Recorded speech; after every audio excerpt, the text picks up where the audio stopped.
Assalamualaikum warahmatullahi wabarakatuh. Waalaikumsalam warahmatullahi wabarakatuh. Bismillahirrahmanirrahim. Alhamdulillahi rabbil alamin. Wassalatu wassalamu ala ashrafil anbiya'i wal mursalin, Sayyidina wa maulana Muhammadin wa ala alihi wa ashabihil mujahidin at-tahirin, amma ba'du.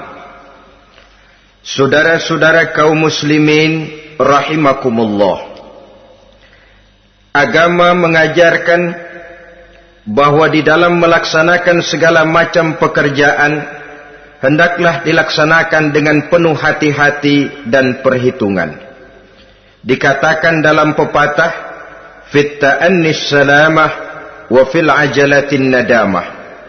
Di dalam keberhati-hatian itu ada keselamatan, dan di dalam sikap tergesa-gesa, di dalam sikap terburu-buru biasanya mengandung penyesalan. Tetapi ada 5 perkara yang malah memang harus dikerjakan secara buru-buru. Apa yang 5 perkara itu? Pertama, mengubur jenazah.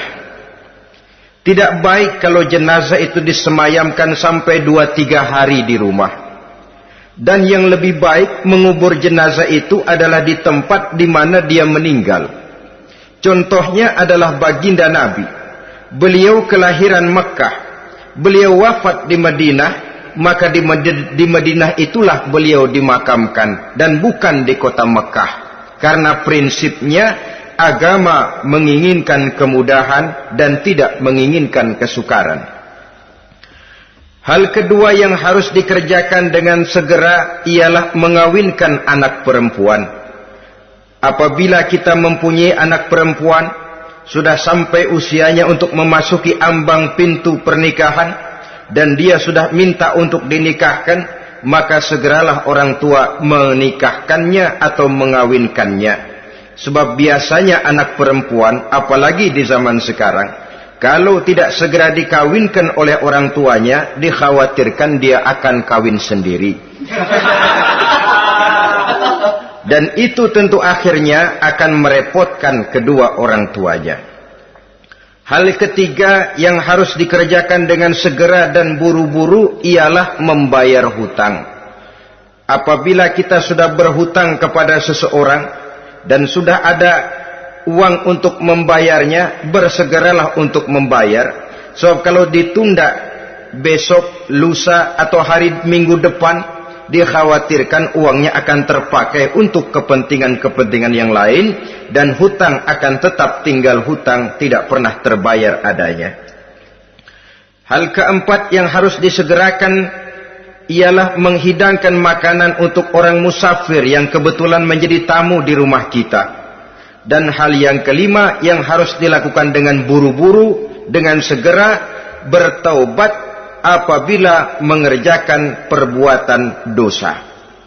Hal kelima inilah yang akan kita bicarakan pada pertemuan kita kali ini, yaitu tentang taubat kepada Allah Subhanahu wa ta'ala.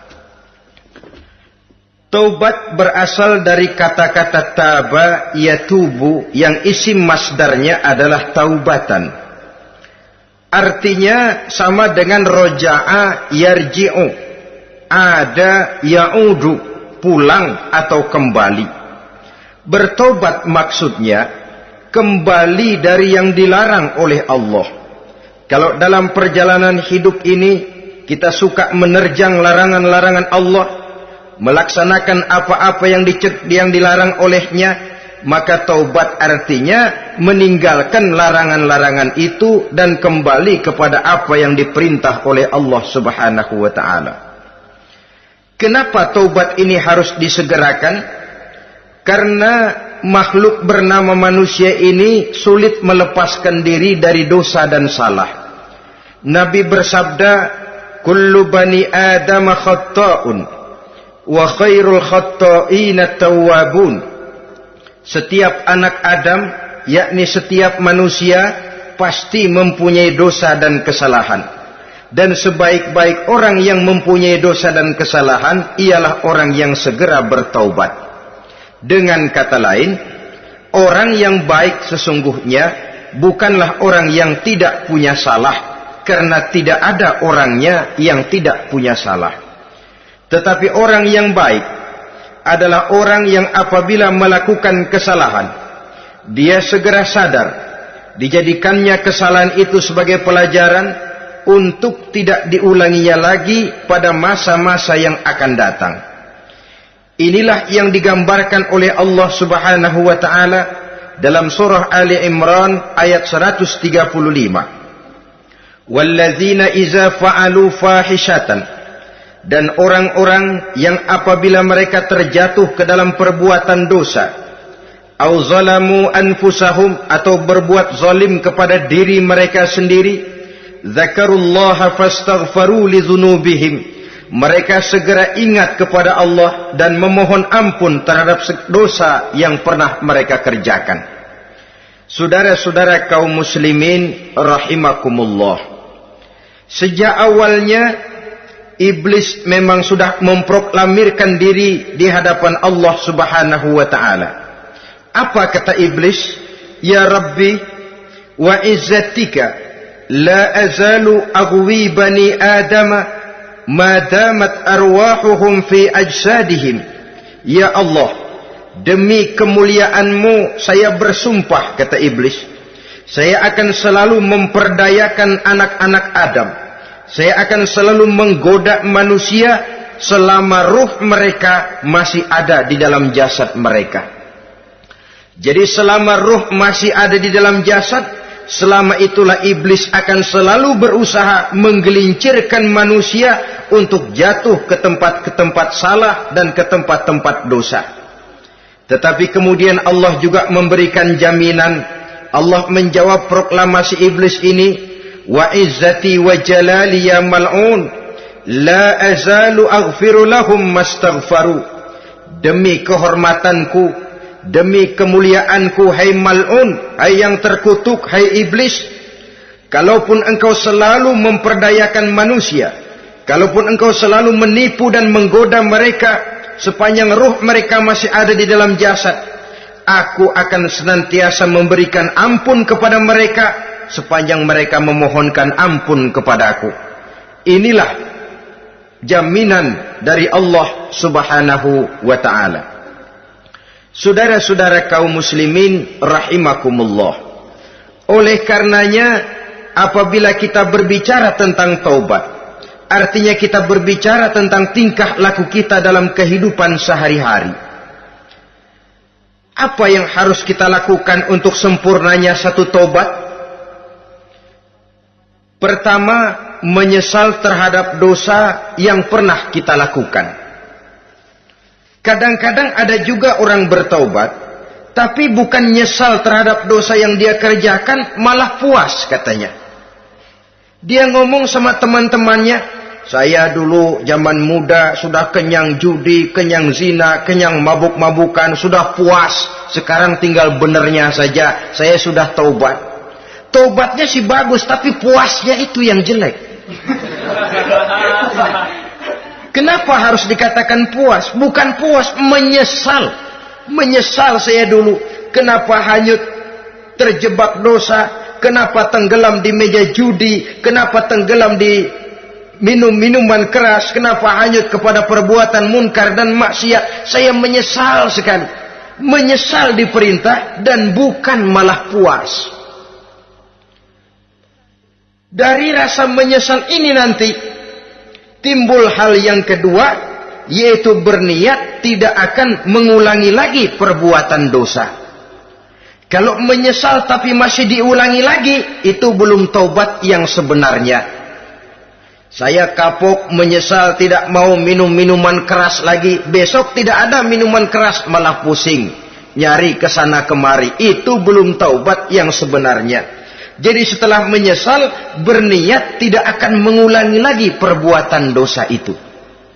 Kalau menyesal tapi masih diulanginya lagi, itu sama saja dengan main-main. Saudara-saudara kaum muslimin rahimakumullah, Barangkali itu yang orang namakan dengan taubat sambal namanya. Kita kalau makan nasi pakai sambal, pedesnya bukan main, repot, marah, ngomel. Gila, sambal pedes bukan main, taubat sama sambal. Taubat sama sambal katanya. Tapi 2-3 hari kemudian dia makan lagi, nggak ada sambal, nyari. Kemarin sudah taubat, 2 hari kemudian malah nyari. Ini bukan taubat yang sebenarnya. Penyesalannya tidak diiringi dengan berniat untuk tidak mengulangi perbuatan dosa itu selama-lamanya. Saudara hadirin, kita sudah taubat, tidak mau lagi minum minuman keras. Datang teman, minum ya, nggak mau. Kenapa? Saya sudah taubat. Yang benar, benar. Kalau dibayarin, udah.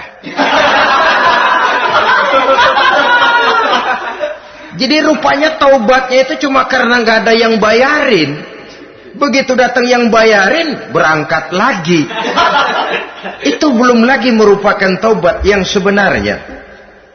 Begitu juga kita taubat dari meja judi.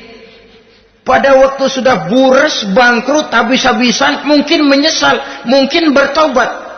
Inilah akibatnya judi, rumah tangga berantakan, harta bures, anak terlantar, uang tidak ada. Tobat, saya tidak mau lagi-lagi tenggelam di meja judi. Pada saat kondisinya bangkrut, itu yang diucapkan. Tapi 2-3 hari, 4-3 minggu, 1 bulan kemudian rezekinya banyak, makmur lagi, usahanya maju lagi, lupa lagi dia kepada ucapan sebelumnya, akhirnya sedikit demi sedikit tenggelam kembali di meja judi. Ini pun belum merupakan taubat yang sebenarnya. Jadi untuk sempurnanya taubat, yang pertama menyesal terhadap dosa yang telah dilakukan, yang kedua berjanji tidak akan mengulangi lagi, kemudian yang ketiga meninggalkan perbuatan jahat itu untuk selama-lamanya.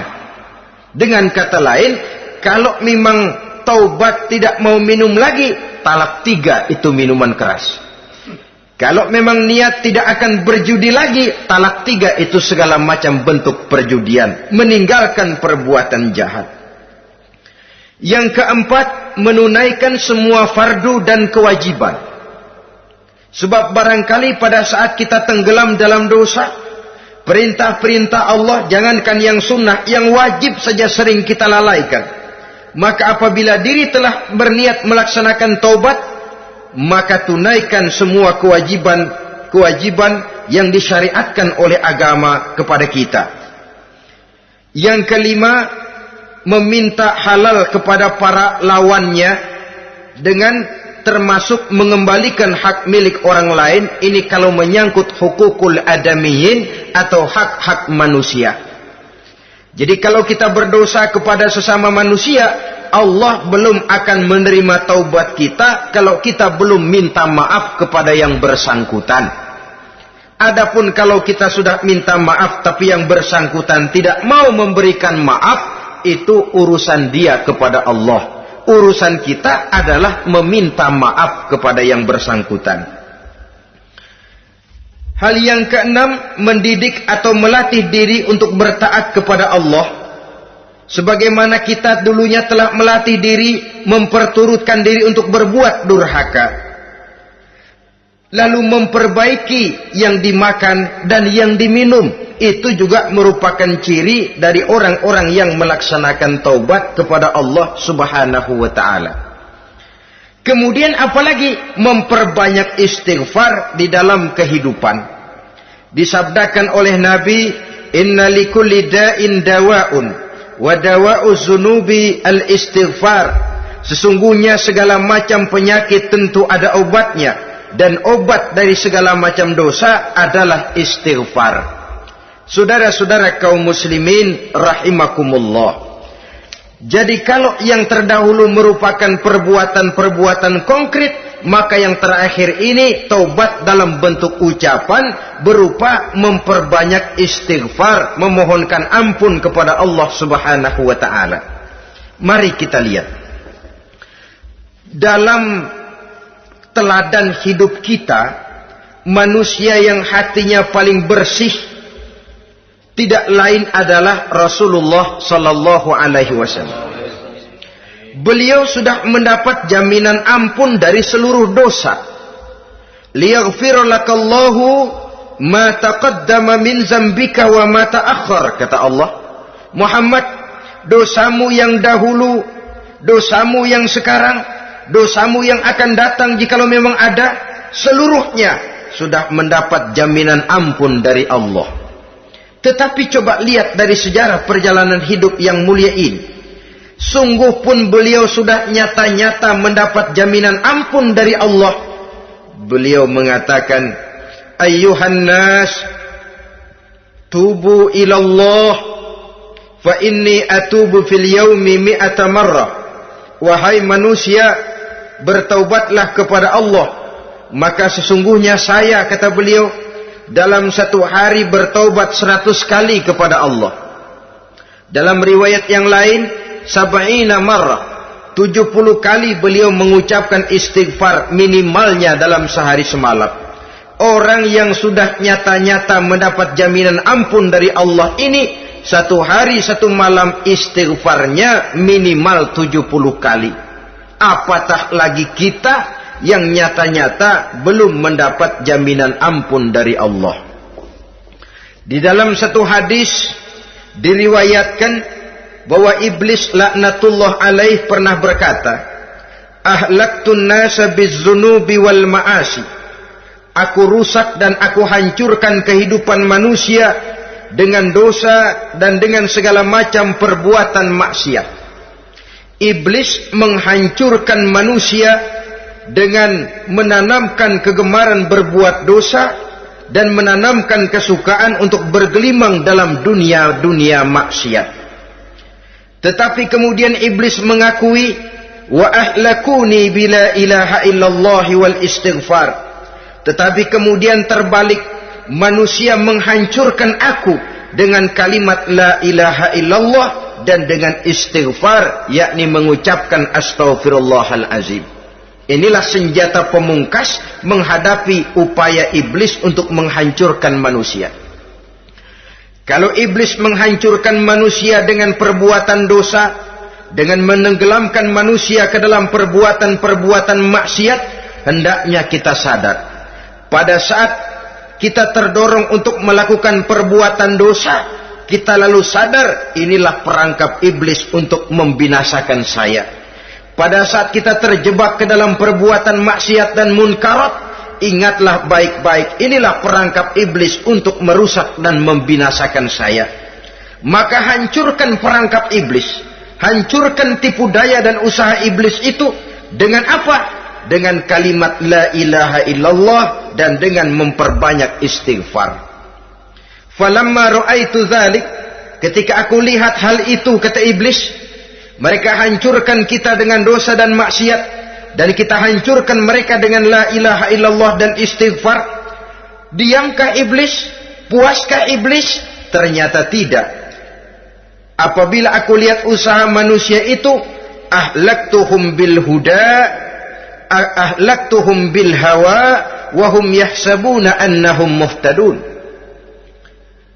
Apabila mereka hancurkan aku dengan la ilaha illallah dan istighfar, maka aku kembali menghancurkan mereka dengan mempergunakan hawa nafsu, sehingga mereka menyangka bahwa mereka adalah orang-orang yang mendapat petunjuk.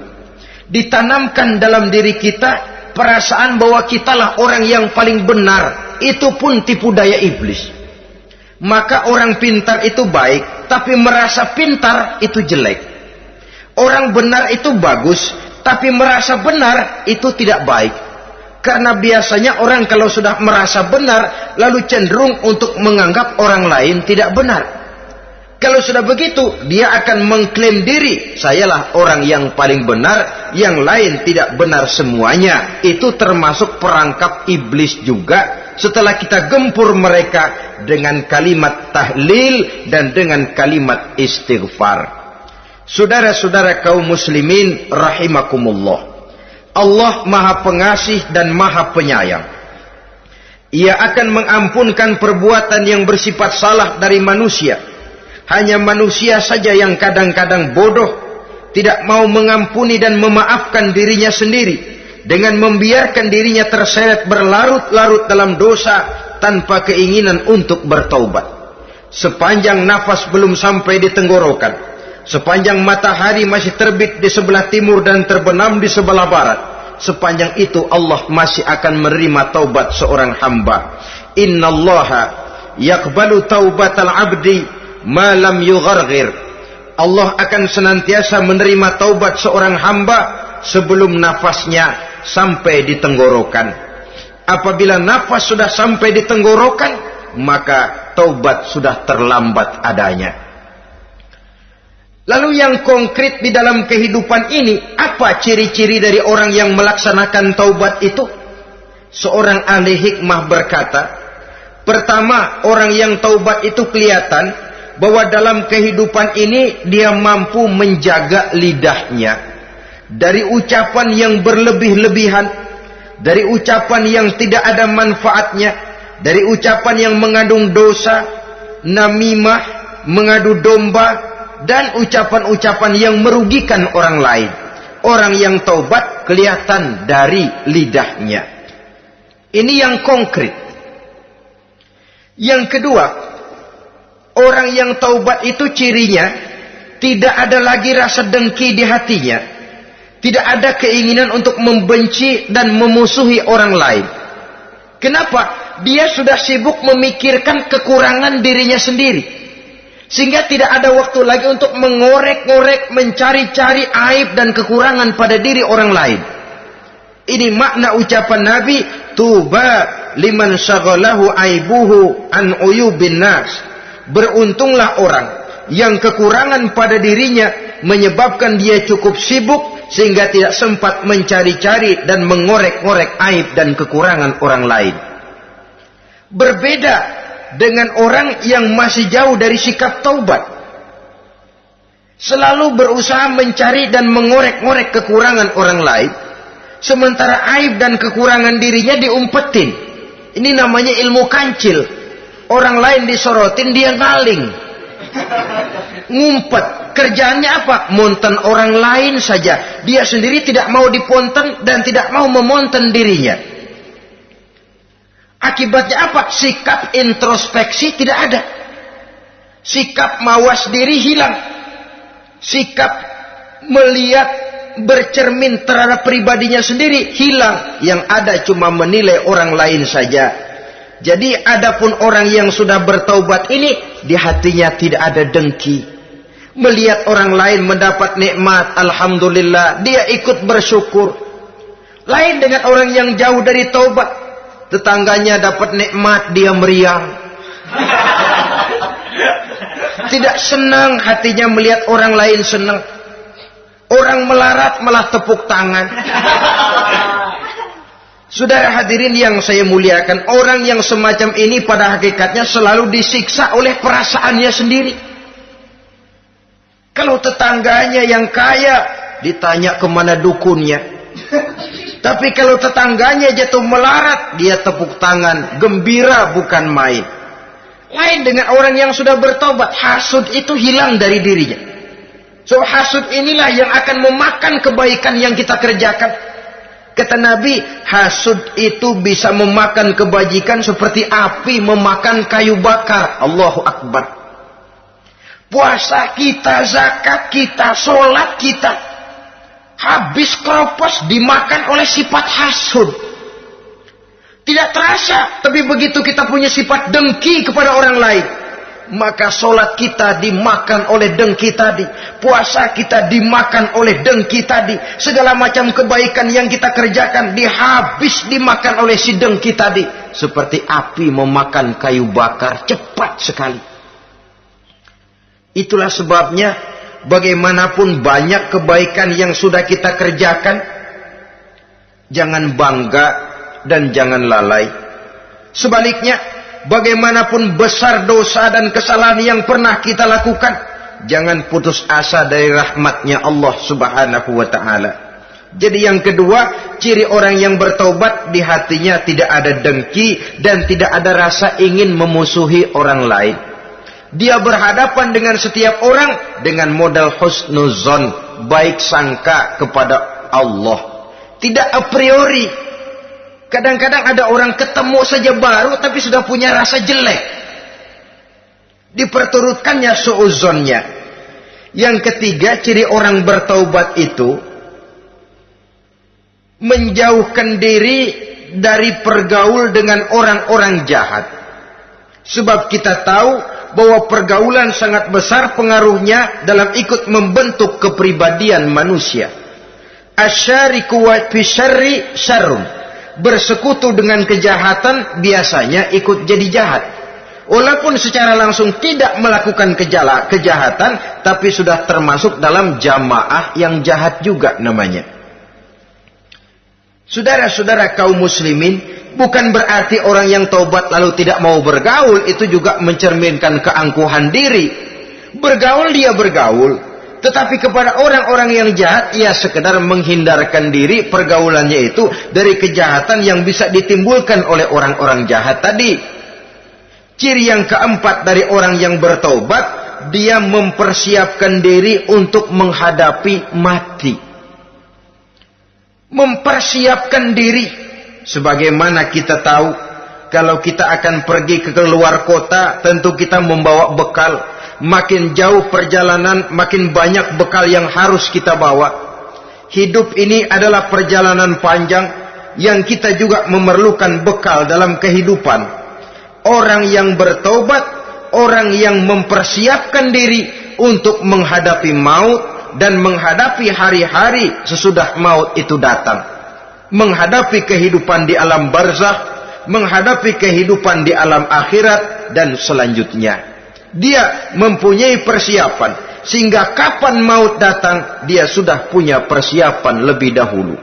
Saudara, kalau kita siap dipukul orang, pada saat pukulan itu datang rasanya sakitnya agak lebih kurang daripada kita tidak pernah siap untuk dipukul. Walaupun bobot pukulannya sama, tapi kita akan lebih punya daya tahan kalau kita sudah siap.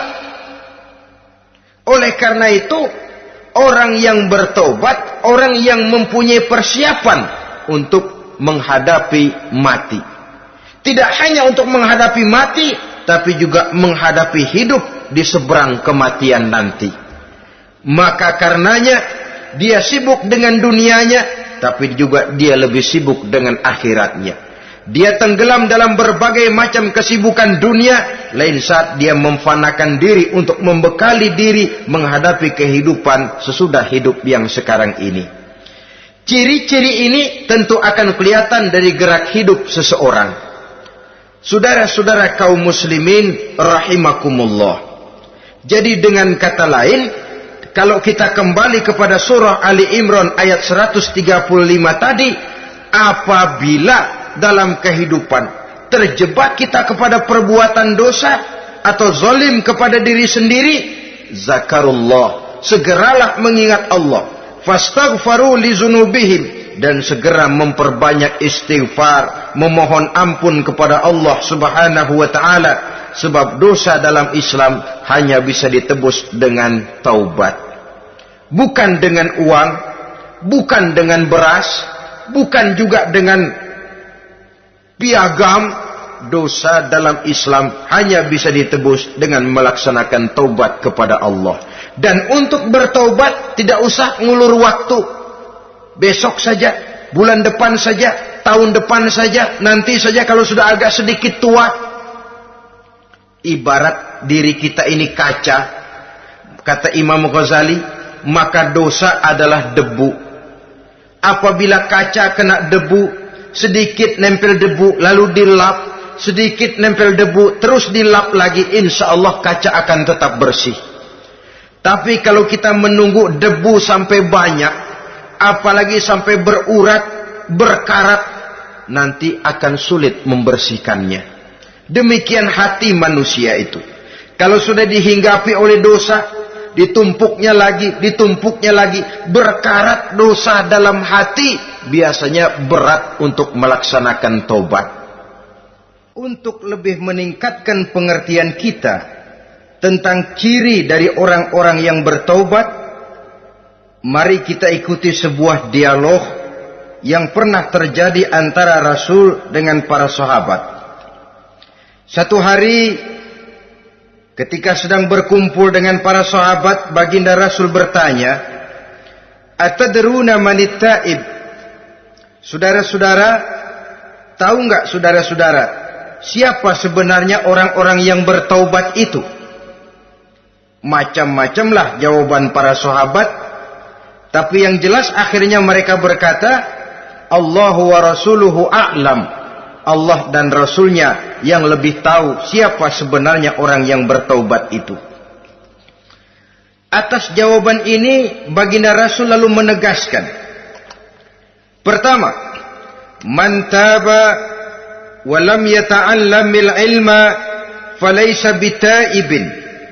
Siapa orang yang mengaku bertaubat kepada Allah, lalu dia tidak mau mencari ilmu, tidak mau belajar, falaysa bitaibin, maka dia belum termasuk orang yang bertaubat. Jadi di sini jelas bahwa bukan hanya dari dosa kita bertaubat, juga bertaubat dari kebodohan. Dalam arti tidak membiarkan diri kita bodoh terus menerus. Dengan bahasa anak sekarang, bodoh tapi betah.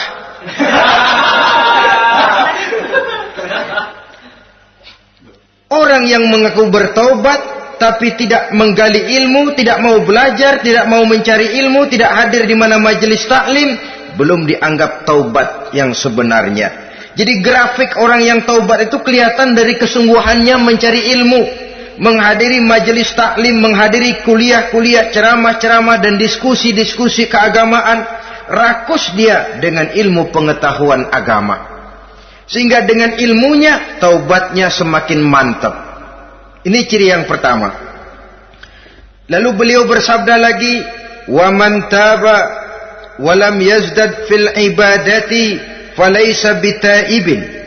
Barang siapa yang mengaku bertaubat tapi ibadahnya tidak tambah-tambah, maka dia belum termasuk orang yang taubat. Orang yang bertaubat ada grafik peningkatan ibadahnya. Jadi kalau mulutnya taubat, minta ampun, tapi ibadahnya gitu-gitu aja, belum merupakan taubat yang sebenarnya.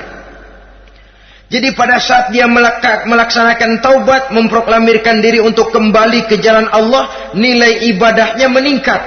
Kalau sholatnya tadinya cuma sekedar yang wajib-wajib saja, setelah dia taubat bertambah melaksanakan yang sunnah, rawatibnya, qobliyah, ba'diyahnya, atau kemudian nawafilnya berupa tahajud, hajat, duha, istikharah, dan solat-solat sunnah lainnya. Jadi kelihatan dari peningkatan ibadahnya. Ini ciri yang kedua. Yang ketiga kata Nabi lagi, wa man taba wa lam yardal khusama falaysa bitaibin. Barang siapa yang mengaku bertaubat kepada Allah tapi dia tidak bisa meridhoi musuh-musuhnya, maka belum lagi dia dianggap orang yang bertaubat. Meridhoi, memaafkan musuh. Saudara, memberi maaf itu lebih sulit daripada minta maaf. Tapi memberi maaf lebih mulia daripada minta maaf. Minta maaf gampang, memberi maaf yang sulit. Karena itu orang yang memberi maaf menunjukkan jiwa yang lebih luhur daripada orang yang minta maaf. Sebab apa? Posisi orang yang memberi maaf kan posisi orang yang menang. Biasanya dalam posisi menang orang gampang congkak dan sombong. Orang datang minta maaf kepada kita, lalu timbul keseganan. Iya, minta maaf sih gampang. Memberi maaf itu yang sulit, tapi itu yang sangat dianjurkan. Dan itu merupakan ciri dari orang-orang yang bertaubat. Lalu apalagi? Wa man taba wa lam yughayyir libasahu wa zinatahu falaysa bitaibin. Barang siapa yang mengaku bertaubat tetapi pakaian dan perhiasannya tidak berubah, maka dia belum lagi dianggap bertaubat. Orang bilang pakaian memang kulit, yang penting isi. Tetapi bagaimanapun kulit mencerminkan isi. Dari pakaian kita bisa mengkaji kepribadian seseorang. Saya berpendapat bahwa pakaian penting, kulit juga penting. Kulit penting, isi penting. Kulit tanpa isi tidak ada artinya.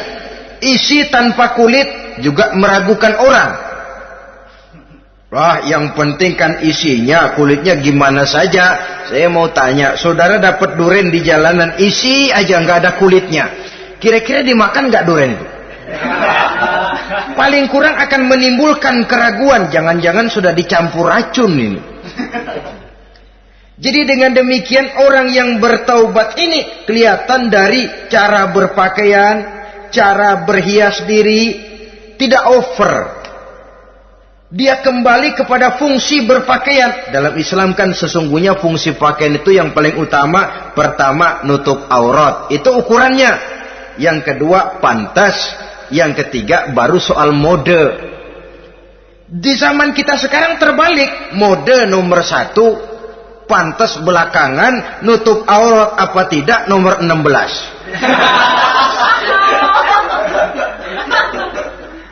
Kalau sudah mode, kita kekira kekurangan pertimbangan. Ini buat saya pantas apa tidak, ini menutup aurat apa tidak. Kita balik. Padahal fungsi berpakaian dalam Islam tujuan utamanya pertama nutup aurat.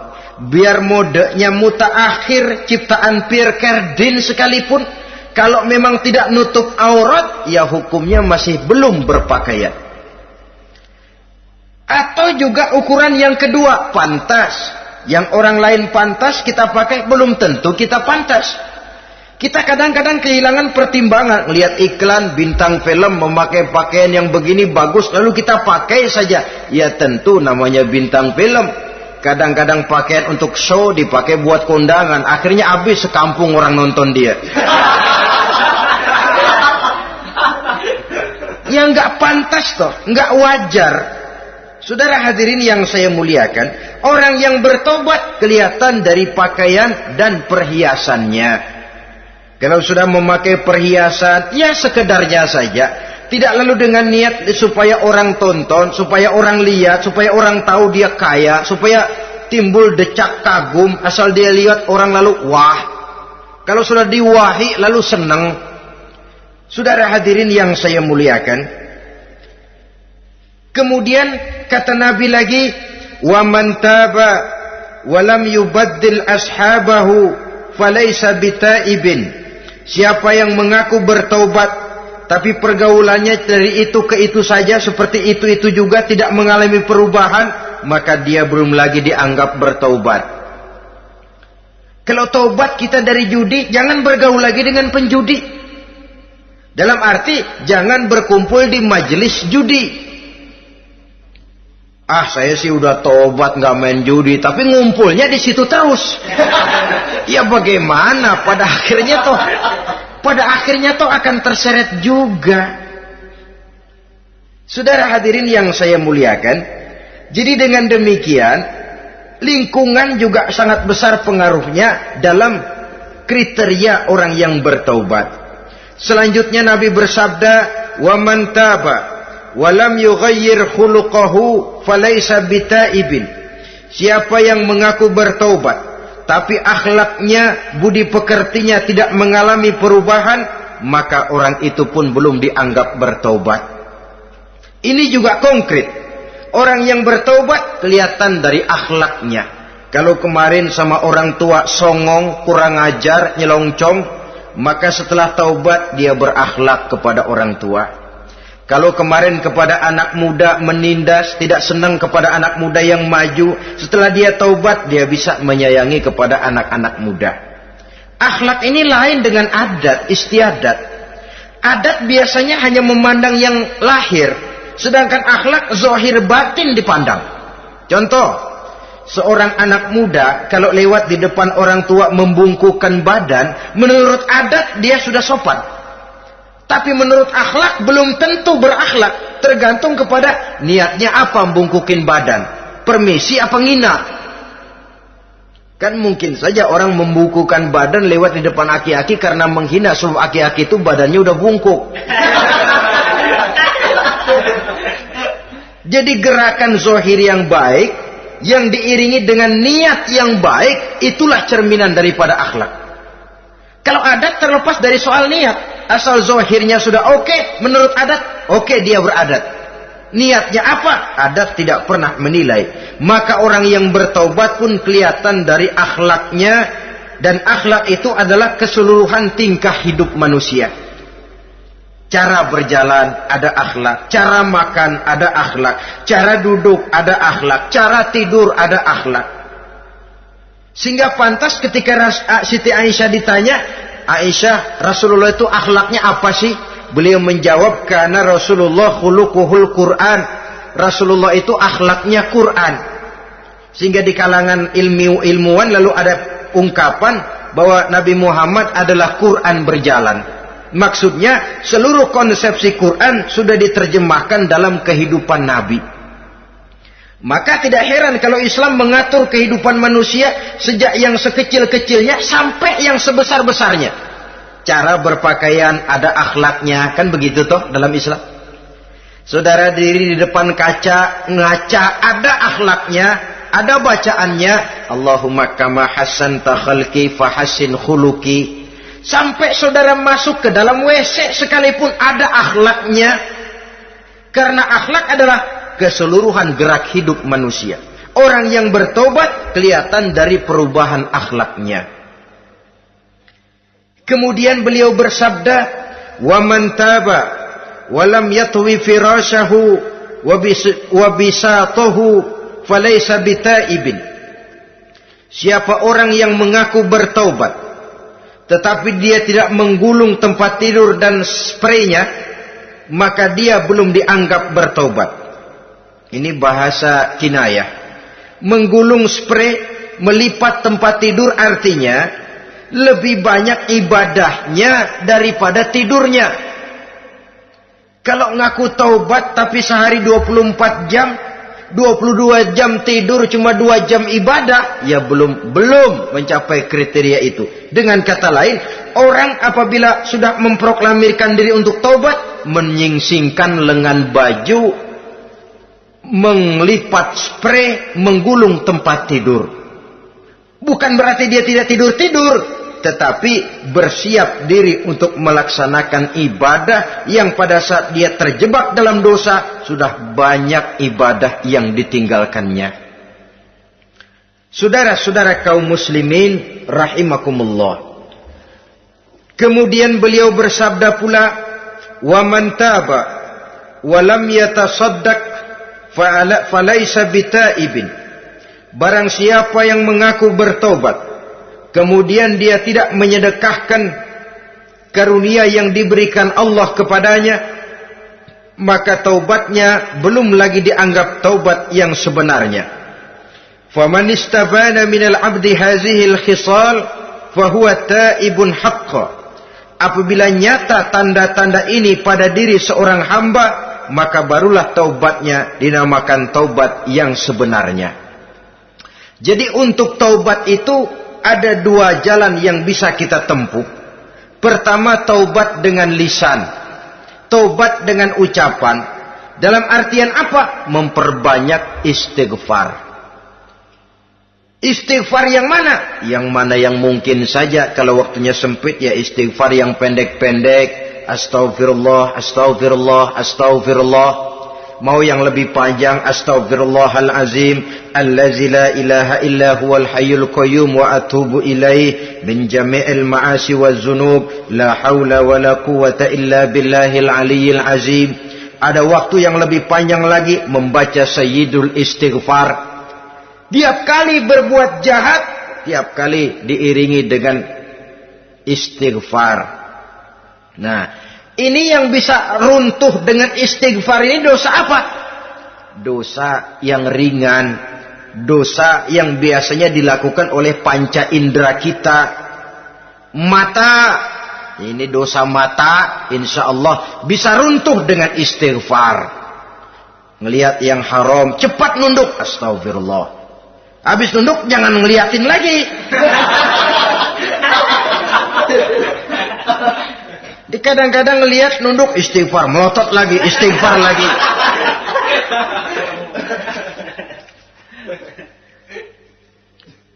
Saudara hadirin yang saya muliakan, kata Imam Ali, nazratul ula laka wasaniyatu alaika. Ini dalam menjaga mata.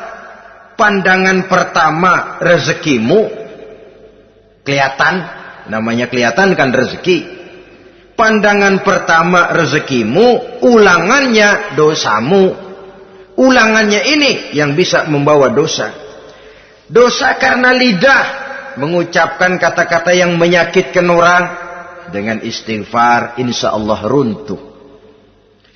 Adapun dosa-dosa besar lainnya, tentu harus dengan perbuatan. Tidak cukup dengan sekedar istighfar saja. Perbuatannya apa? Itulah seperti yang sudah saya sampaikan pada ciri-ciri orang yang bertaubat tadi. Oleh karenanya, beruntunglah kita masih diberikan umur oleh Allah. Sehingga segala dosa dan kesalahan yang kita lakukan, kita masih punya kesempatan untuk mengadakan pemutihan, bertaubat kepada Allah. Nah, apa kemudahan yang diberikan Allah kepada orang yang melazimkan istighfar di dalam hidupnya? Pertama, kata Nabi, man lazimal istighfar, siapa orang yang melazimkan, membiasakan diri istighfar, diberikan keistimewaan oleh Allah. Pertama, ja'alallahu lahu min kulli dhiqin makhraja. Allah akan memberikan jalan keluar untuknya dari segala macam kesulitan. Hidup ini kan problem. Makin tinggi status sosial, makin banyak urusan. Urusan akan selesai apabila hidup di dunia selesai. Kita menyangka orang lain lebih enak dari kita, padahal tiap orang punya urusan. Yang namanya enak barangkali persis seperti pelangi biang lala itu. Tidak pernah di atas kepala kita, di atas kepala orang lain saja. Begitu kita memandang keenakan dalam hidup ini. Petani bilang pedagang enak, pedagang bilang petani enak. Tapi begitulah keenakan itu. Orang yang melazimkan istighfar, dia akan diberikan jalan keluar dari segala macam kesulitan. Menurut perhitungan otak, deadlock, buntu, tidak sanggup lagi, entah bisa terwujud dan terlaksana. Allah memberikan jalan keluar dari segala kesulitan. Saudara, kalau Allah sudah memberikan jalan keluar dari kesulitan, siapa lagi yang bisa bikin sulit kita? Kalau Allah yang memberikan jalan keluar, everything is running well katanya. Semua urusan bisa jalan dengan lancar. Tapi tanpa istighfar, jauh kita dari Allah. Jalan yang sudah lapang pun bisa jadi sempit. Urusan yang sudah nyata akan selesai pun bisa jadi injelimet. Dan jalan yang tadinya tidak berliku-liku pun bisa berliku-liku. Ini faktor yang di luar perhitungan matematis. Kita tidak mampu, Allah maha mampu. Menurut akal kita tidak mungkin. Kalau Allah mau, tidak ada yang tidak mungkin. Saudara-saudara, ini fasilitas pertama. Orang yang gemar istighfar diberikan jalan keluar dari segala macam kesulitan. Yang kedua, wa min kulli hammin faraja, diberikan kegembiraan dari setiap kesusahan yang dihadapinya. Ada saja faktor-faktor yang mendatangkan kegembiraan, yang mendatangkan refreshing di dalam kehidupannya, sehingga dia tidak lalu merasa jalannya buntu, tidak merasa kesulitannya tidak pernah terselesaikan. Dan yang ketiga, fasilitas yang diberikan Allah kepada orang yang gemar istighfar, wa razaqahu min haitsu la yahtasib. Allah akan memberikan kepada mereka rizki dari jalan yang tidak pernah mereka sangka-sangka. dari jalan yang tidak pernah mereka perkirakan sebelumnya. Saudara-saudara kaum muslimin rahimakumullah. Inilah fasilitas ketiga yang diberikan Allah kepada orang yang gemar istighfar. Rizkinya datang dari jalan yang tidak disangka-sangka. Sebab rizki ini juga termasuk hal gaib. Dan jangan lupa, ar-rizku bimakna al-ata hissiyan kana au ma'nawiyan. Rizki adalah pemberian baik yang konkret maupun yang abstrak. Kita sering membatasi pengertian rezeki, maka rezeki kita jadi sering terbatas. Menurut kita kan yang namanya rezeki cuma duit saja. Kalau bukan duit bukan rezeki. Padahal semua karunia Allah itu rezeki. Umur rezeki, istri rezeki, anak rezeki, pangkat dan jabatan rezeki, termasuk duit juga rezeki. Tapi dalam kebiasaan kita rezeki cuma duit. Begitu duit seret kita anggap rezeki macet. Maka akhirnya kita tidak bersyukur kepada Allah. Padahal mungkin di sektor duit macet, tapi rezeki dari segi lain, ilmu barangkali tambah, wibawa naik, pangkat naik, anak tambah, itu juga merupakan rezeki. Saudara-saudara kaum muslimin rahimakumullah, orang yang gemar istighfar ini diberikan rezeki dari jalan yang tidak disangka-sangkanya. Dibukakan perbendaharaan Allah untuknya. Sehingga rezekinya datang dari cara yang tidak disangka-sangka. Allah Maha Kaya. Kalau dia mau, la mani'a lima a'taita wa la mu'tiya lima mana'ta. Tidak satu kekuatan pun yang mampu mencegah apa yang hendak diberikan Allah, dan tidak satu kekuatan pun yang sanggup memberikan apa yang dicegah oleh Allah Subhanahu wa taala. Ini keistimewaan yang diberikan Allah kepada mereka yang gemar beristighfar di dalam kehidupan ini. Jangan lagi berpikir, gua sih nggak punya dosa, istighfar amat. Sombong, saudara-saudara. Manusia itu lebih baik merasa banyak dosa daripada merasa tidak punya dosa. Tanda orang bahagia, kata Nabi 4. Pertama, orang yang selalu ingat kepada kesalahan yang pernah dia lakukan. Itu orang bahagia. Selalu ingat kepada kesalahan yang pernah dilakukannya. Sehingga pada saat akan melakukan kesalahan yang baru, dia mikir-mikir. Dosa gue yang kemarin udah 3 keranjang, nih nambah lagi. Ingatannya terhadap kesalahan yang lalu akan merupakan langkah preventif yang mencegah dirinya untuk tidak menambah kesalahannya. Orang bahagia, orang yang selalu ingat kesalahan yang pernah dia lakukan, terbayang di pelupuk mata, bukan ngumpet-ngumpetin dosa. Sebab apa yang mau kita umpetin di hadapan Allah? Yang kedua, tanda orang bahagia itu orang yang selalu melupakan kebaikannya. Kalau dia berbuat baik, dia lupakan. Dia anggap dirinya belum pernah berbuat baik. Sehingga di mana ada kebaikan, dia tidak bisa ikut. Dia merasa sangat rugi. Sebab dia anggap dirinya belum pernah berbuat baik. Yang ketiga, tanda orang bahagia. Dalam urusan dunia, dia lihat ke bawah. Sehingga timbul rasa syukurnya. Bahwa kalau dia sengsara masih banyak yang lebih sengsara dari dia. Bahwa kalau dia miskin masih jauh lebih banyak yang miskin dari dia. Bahwa kalau dia menemui kesulitan masih banyak yang jauh lebih sulit dari dia. Dengan cara itu jiwanya akan lapang, hidupnya akan tenang, dan dia tidak pernah ingkar kepada nikmat yang diberikan Allah.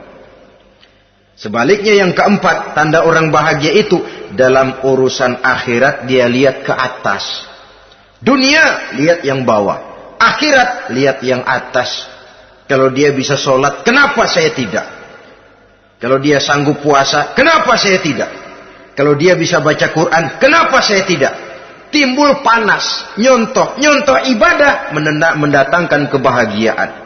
Rakus ibadah malah dianjurkan. Rakus dunia malah tercela. Nah, lawanannya orang celaka, saudara-saudara. Orang celaka juga tandanya 4 lawanan yang tadi itu. Pertama, orang yang selalu melupakan kesalahannya. Kalau berbuat dosa lupa, sok bersih. Alah, dosa gue mah dikit. Saudara hadirin yang saya muliakan, orang yang selalu melupakan kesalahan, menganggap dirinya bersih, akhirnya kalau ingin berbuat dosa nggak mikir-mikir. Tidak ada lagi yang ditimbang-timbang. Selanjutnya, yang kedua, orang celaka itu orang yang selalu mengingat kebaikannya. Akhirnya apa? Timbul sifat nepuk dada, membanggakan jasa. Lahirlah pahlawan-pahlawan kesiangan. Selalu membanggakan diri, nepuk dada. Kalau enggak saya, kalau enggak saya. Itu masjid, kalau enggak saya. Itu pesantren, kalau enggak saya. Itu umat, kalau enggak saya. Kalau enggak saya. Memangnya kalau enggak sampean kenapa? Orang yang celaka adalah orang yang selalu menghitung-hitung kebaikan yang pernah dikerjakannya. Keikhlasannya kurang, makin dia hitung, makin kurang nilai pahalanya. Makanya kalau berbuat baik, ya anggap saja buang sampah, gak usah ditengok-tengok, gak usah diingat-ingat, dan gak usah mengharap orang yang kita tempat berbuat baik akan membalas kebaikan. Saudara hadirin yang saya muliakan, yang ketiga, tanda orang celaka dalam urusan dunia, ngelihatnya ke atas. Panasnya timbul. Syirik dan dengkinya naik. Rakusnya jadi.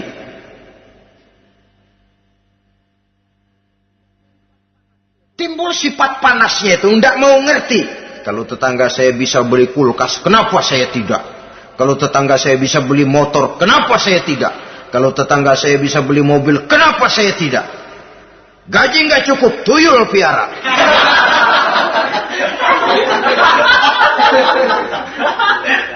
Orang itu kalau sudah didorong oleh rakus kan bisa jadi menghalalkan segala macam cara untuk mencapai tujuan. Dibakar oleh sifat tamak dan rakus bin serakah. Nah, kalau sudah didorong oleh rasa rakus, yang segera tersingkir pertama rasa malu. Orang kalau sudah rakus nggak ada malunya, rasa malunya hilang. Padahal syarat jadi orang itu kan kalau punya rasa malu. Nggak punya rasa malu, kurang syarat jadi orang. Akan bagaimana jadinya masyarakat, bahkan bangsa dan negara, kalau rakyatnya sudah tidak punya rasa malu. Yang kedua, rasa takut hilang, terutama takut kepada Allah. Sirna sama sekali. Sudah tujuan menghalalkan cara. Yang keempat, tanda orang celaka dalam urusan akhirat, lihatnya malah ke bawah. Kenapa kamu enggak sholat? Itu bapak anu yang tuaan, enggak, saya enggak lagi. Kenapa ngelihatnya mesti kepada yang begitu? Sehingga lalu tidak ada gairah untuk mencontoh. Saudara-saudara kaum muslimin rahimakumullah, walaupun serba singkat oleh karena terbatasnya ruang pembicaraan ini, mudah-mudahan bisa memberikan gambaran sepintas tentang ciri-ciri orang yang bertaubat. Dengan harapan, marilah kita menjadi orang yang bertaubat sebenarnya, dengan ciri menyesal terhadap dosa yang pernah kita lakukan, meninggalkan perbuatan jahat, dan berjanji tidak akan mengulangi lagi perbuatan jahat itu. Kalau dia menyangkut hak-hak manusia, maka hak itu harus kita kembalikan, dan kepada yang bersangkutan kita harus meminta maaf. Apabila ditambah dengan kegiatan lisan, memperbanyak istighfar dalam kesempatan yang mungkin di sepanjang perjalanan hidup ini. Ini sajalah yang kita bicarakan pada pertemuan kali ini. Terima kasih atas segala perhatian. Mohon maaf atas segala kekurangan. Usikum wa nafsi bitaqwallah. Wassalamualaikum warahmatullahi wabarakatuh. Waalaikumsalam warahmatullahi